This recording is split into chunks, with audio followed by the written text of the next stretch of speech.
अच्छा, मौलाना फजलुर रहमान साहब ने भी बड़ी ज़बरदस्त स्टेटमेंट दे दी। उन्होंने भी कहा कि जी ये उनका वतन है नवाज शरीफ का, उनको वापस आना चाहिए। मुझे लगता है जरदारी साहब ने भी यही तो कहा था कि इस्तीफे तब देंगे जब वापस आए। शायद वहाँ भी कह रहे हैं जी लॉन्ग मार्च तब करें अब जब वापस आएँ।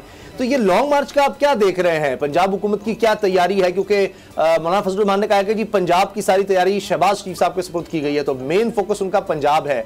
और मौलाना साहब तो आप बड़े खुश नजर आ रहे हैं, आपके लिए भी बड़ी खुशी की बात होगी। उन्होंने कहा जी ना इस्तीफे देंगे ना अब कोई नए इलेक्शन की तरफ जाना है क्योंकि इस मुश्किलात है, अब हम अपनी रुकनीत की ताकत पर इस हुकूमत को निकाल लेंगे, यानी वो भी अब पार्लियामेंट की तरफ आ रहे हैं। अच्छा देखिए, अच्छी बात है अगर पार्लियामेंट की तरफ आ रहे हैं, अच्छी बात है। देखिए मैं आपको एक बात बताऊं कि ये बात ना उनको सूट करती थी ना ये बात जरदारी साहब को सूट करती है, क्योंकि वो भी इधर बैठे हैं, मौलाना फजलुर रहमान भी इधर बैठ के सियासत कर रहे हैं और साथ उनके जो हमारा मियां नवाज शरीफ है वो ये चाहते हैं कि वो लंदन में बैठ के अपनी सियासत करें। जब इलेक्शन का टाइम आए, जब कोई उम्मीद लगे कि वापस हुकूमत में वापसी हो सकती है, उसमें वापस आए, तो उन्होंने एक इंश्योरेंस पॉलिसी के तहत अपनी खुद क्रिएट करके बाहर बैठी है। जाहिर है उनके स्टेक्स और हैं, जो लोग इधर बैठे हैं उनके स्टेक्स और हैं, तो उन्होंने कहा भाई ये फेयर नहीं है, हमसे आपकी तवक्को आज है, आप वापस आए ना खुद मैदान में। दूर से बैठ के मैदान में बैठे लोगों को हल्लाशेरी देना तो अलग बात है ना, जब आप खुद आएंगे तो पता चलेगा। तो ये तो बात उनकी समझ आती है। आपने लॉन्ग मार्च की बात की, देखिए मार्च नहीं होना। मैं आपको एक बात बताऊं कि मार्च जिन्होंने करना होता है ना, और जो संजीदा होते हैं, वो 3-3, 4-4 महीने की डेटें नहीं डालते। इनका तो सियासी बयानिया हर 2 महीने बाद बदल जाता है। उसके बाद वो कह रहे हैं, और इनका नारा देखे ना, नारा ये था कि जी महंगाई के लिए मार्च करना है, करना कब है, 4 महीने बाद करना है। इस बात के अंदर कोई तुक नजर आती है? ये बेतुकी सी एक बात है।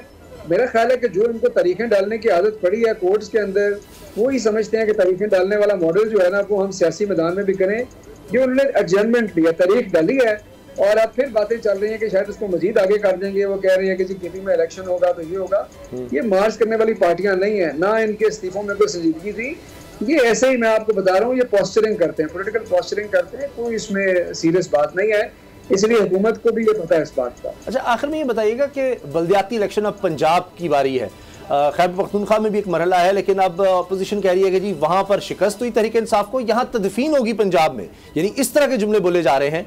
तो क्या तैयारी है पंजाब हुकूमत की बल्दियाती इलेक्शन के हवाले से? ऐसे वक्त में जब आप खाने वालों लाहौर की सीट हार चुके हैं। अच्छा देखें, मैं आपको बताऊं कि ये तो वक्त बताएगा कि कौन सियासत में जीतता है और कौन हारता है, लेकिन मैं समझता हूं कि हमारी सबसे पहली तैयारी हमारी परफॉर्मेंस है और हमारी सिंसेरिटी है, क्योंकि हमने अवाम को ये दिखाना है और ये बताना है कि एक पहली दफ़ा हुकूमत आई है जो आपके लॉन्ग टर्म फ्यूचर का सोच रही है, जो आपकी इकोनॉमी के ऊपर सियासत नहीं कर रही, अनपॉपुलर लेकिन सही फैसले कर रही है, आपको यूनिवर्सल हेल्थ इंश्योरेंस दे रही है, गरीब और अमीर का फ़र्क मिटा रही है। ये एक लंबी फहरिस्त है जो हम लोगों के सामने रख रहे हैं। मैं समझता हूँ कि पहला क्राइटेरिया हमारी परफॉर्मेंस है। दूसरी बात ये है कि आप ये देखें कि हमारा मुकाबला किससे है। एक तरफ वो पार्टी है जो जिसको सिंध में भी लोग वोट देना गवारा नहीं कर रहे इस वक्त, और आपके सामने है कि उन्होंने सिंध का क्या हाल किया है। आप आटे की बातें करने वाले जाकर जरा सिंध में चेक करें कि आटे की बोरी कहाँ से मिल रही है। आप मुझे बताएं कि पंजाब में अगर कोई शख्स कहता है कि जी 20 अरब की गंदम चूहे खा गए, ये कोई एक्सेप्टेबल बात है? ये चूहे कब से सिंध की बुनियादें खाई जा रही हैं।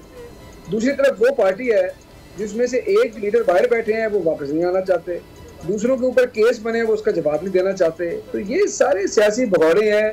ये आप बेफिक्र हो जाइए, अवाम को पता है कि अवाम, मैंने कहा है ना कि अब अवाम को क्या अंग्रेजी का मुहावरा है कि you can fool some of the people all the time और you can fool all the people some of the time, but you can not fool all the people all the time. इनका वक्त अब पूरा हो चुका है और ये बात इनको अब समझ लेनी चाहिए। अच्छा, बल्दियाती इलेक्शन के हवाले से कोई तहरीके लब्बैक के साथ कोई मामलात चल रहे हैं या हो सकता है कि काफ लीग के साथ तो लगता है कि एडजस्टमेंट होगी?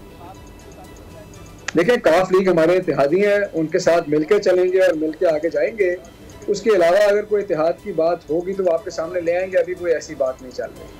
अच्छा, मिनी बजट में हुकूमत को मुश्किल नहीं नजर आ रही आपको कि पेश तो कर दिया लेकिन अभी तक कोई वोटिंग या पास करवाने की तरफ नहीं जाया जा रहा, मामला डिले हो रहा है? क्या आपको लगता है कि इत्तेहादी कुछ इस पर नाराज हैं, परेशान हैं?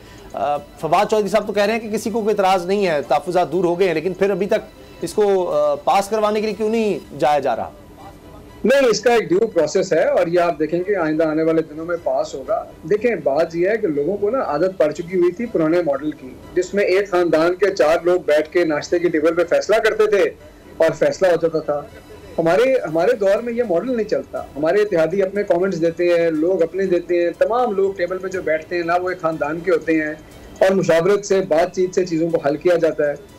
बाकी रह गई मिनी बजट की बात, तो मिनी बजट भी हमें पता है कि लोगों को पता है कि ये ज़रूरी है और हमने इसमें हर मुमकिन कोशिश की है कि हमारा जो महरूम तबका है उस पर कम से कम बोझ पड़े, जो डिस्टॉर्शन है हमारी टैक्स रजीम में उसको दूर किया जाए और वो कोशिश की भी है। बल्कि फार्मास्यूटिकल के हवाले से तो इस किस्म की हम प्रोविजंस ला रहे हैं कि दवाइयों की कीमत में 15-20% कमी वाक़या हो। तो इंशाल्लाह आगे आने वाले दिन बताएंगे, लेकिन ये इंशाल्लाह अगले कुछ रोज में आप देखेंगे ये अप्रूव हो जाएगा, इसमें कोई किसी किस्म का मसला नहीं। अच्छा, ब्रेक से पहले एक छोटा सवाल ओमिक्रॉन के हवाले से। कहा जा रही कराची में बड़ी तेजी से फैल रहा है, अगला मतलब पंजाब हो सकता है वो इलाका, आबादी के लिहाज से पंजाब सबसे बड़ा सूबा है, तो उसके लिए कोई प्रिकॉशंस लिए जा रहे हैं?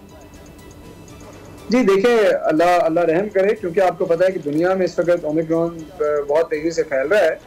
हम इसके अंदर 2-3 चीज़ें कर रहे हैं। एक तो ये है कि हम टेस्टिंग के ऊपर बहुत फोकस कर रहे हैं, क्योंकि कई दफ़ा ये आम टेस्टों में डिटेक्ट नहीं होता, तो हम सैंपल्स जो है बाकायदगी से अपनी जो लेबॉर्ट्री है मेल वहाँ भिजवा रहे हैं और उसको टेस्ट कर रहे हैं ताकि ये केसेस अर्ली आइडेंटिफाई हों, इनको फिर हम आइसोलेट करें और फैलने न दें।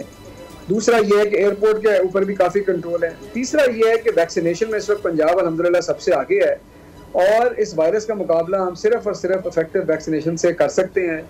पंजाब में वो जो हमारी पॉपुलेशन जिसको हमने वैक्सीनेट करना है उसमें से अल्हम्दुलिल्लाह हम 70% को पार्शली या फुली वैक्सीनेट कर चुके हैं और इसको मजीद तेजी से आगे लेके जा रहे हैं। तो ये हमारी हिकमत अमली है ओमिक्रॉन के खिलाफ। ठीक है, सान खावर साहब, आपने हमें वक्त दिया, बहुत बहुत शुक्रिया आपका। तर्जुमा सब्सक्राइब करें और बेल दबाएं ताकि कोई खबर रह न जाए।